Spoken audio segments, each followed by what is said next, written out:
आज पुणे बुक फेस्टिवलला जाण्याचा योग आला.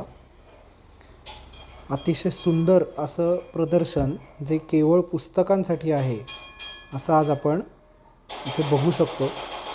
मला वाटतं तिसरं का चौथं वर्ष पुणे बुक फेस्टिवलचं आहे आणि NBT त्याच्यामध्ये सक्रिय सहभागी आहे.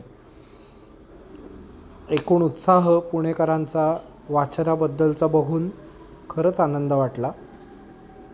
आणि ज्या प्रकारे हे सगळं नियोजन करण्यात आलं आहे ते सुद्धा अतिशय कौतुकास्पद आहे.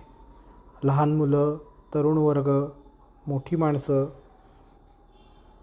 ज्याला आपण खऱ्या अर्थाने आबालवृद्ध असं म्हणू, अशा सगळ्यांनी याचा नक्की आस्वाद घेतलेला दिसतो.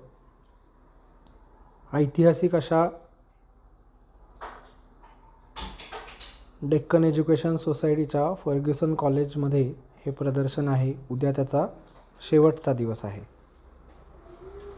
आपण बघू शकता लिट फेस्टिवलमध्ये वेगवेगळ्या लोकांनी सहभाग नोंदवला आहे.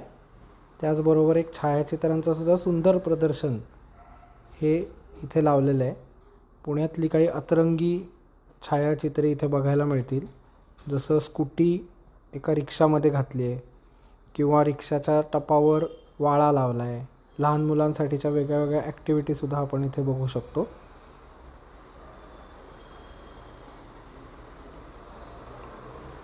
सोळा डिसेंबरला चाणक्याचा प्रयोग हा बालगंधर्व रंगमंदिरात झाला.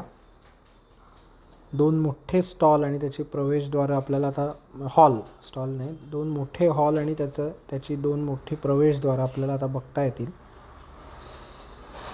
आज शनिवार सकाळ असल्यामुळे तशी गर्दी होती, पण कदाचित उद्या शेवटच्या दिवसामुळे खूप जास्त गर्दी असण्याची शक्यता आहे.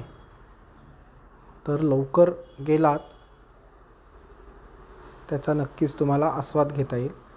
वेगवेगळ्या प्रकारच्या कॉन्सर्ट, संगीत सभा, त्याचबरोबर नाट्यछटा ह्या सुद्धा तिथे आहेत. आमचे काही मित्रही इथे आम्हाला भेटले आणि तुम्ही बघू शकता शालेय मुलं, कॉलेजचे विद्यार्थी सगळेजण पुस्तकं निरखून बघण्यात, थोडीशी वाचण्यात, अवलोकन करण्यात अगदी हरवून गेलेली आहेत. हजारो स्टॉल हे तुम्हाला इथे पुस्तकांचे बघायला मिळतील. रमासुद्धा आमची एकदम पुस्तकांमध्ये रमून गेली. आजची शनिवार सकाळ नक्कीच सार्थकी लागली. आणि हे राष्ट्रीय ई पुस्तकालय हे फुकट ॲप आहे.